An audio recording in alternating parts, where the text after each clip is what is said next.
आजभोलि यस्तै हो, झोला हाल्यो लुखुर लुखुर हिँड्यो, रुममा बस्दै सुन्दै गयो। वाक्क लाग्दो संसार दिक्क लाग्दो दिन त्यसमै टिकटक बनायो बस। अब हिँड्यो केटो, अलिअलि घाम लाग्छ, घाम आजभोलि मिठो लाग्छ। पहाडतिर त घाम छ अलिअलि, तर तराईतिर के छ कुनै थाहा भएन।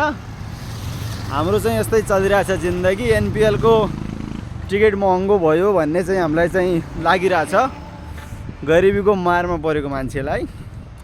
चलिरहेछ जे होस्, कहीँ न कहीँबाट अब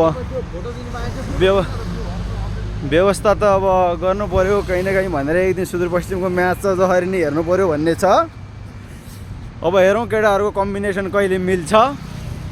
यसो मेरो त एउटा काम छ, आजभोलि ड्राइभिङ सिकिरहेको छु। 2 दिन भयो, अगाडि र पछाडि ल्याउने काम मात्रै भइरहेछ। अगाडि र पछाडि गर्ने, मोड्ने, अगाडि र पछाडि मात्रै, दायाँ र बायाँ मोड्ने मात्रै भइरहेछ। ओकालो ओह्रालो एल ब्याग 8 सेट भन्ने कुरा केही छैन। अब आज हेरौँ, त्यस्तै छ, चलिरहेछ जिन्दगी। केही खासै काम नभएपछि यस्तै हो, लिखुर लिखुर लिखुर लिखुर हिँड्यो बाइक चलिरहेको हुन्छ यस्तै। अनि के छ दाजु, केही भन्नुपर्ने छ कि बाइक मात्रै देखाएर हिँड्यो?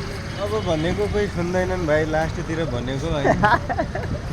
हेर्ने भनेको मान्छेले 1-2 मिनट हो, 1-2 मिनट हेरिदिए त के भन्ने, अब 1-2 सेकेन्ड सट्टै हो आयो ए भिडियो हालेछ भन्ने भयो है।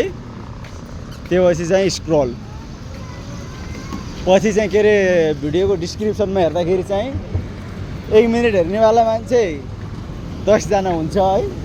भ्युज चाहिँ 700-800-1000सम्म पुग्या हुन्छ। पीडित हो तपाईँ पनि? 1000 पुगे त के को पीडित हुनु यार। 10 दिनमा 1000 पुग्छ अनि के? ओके।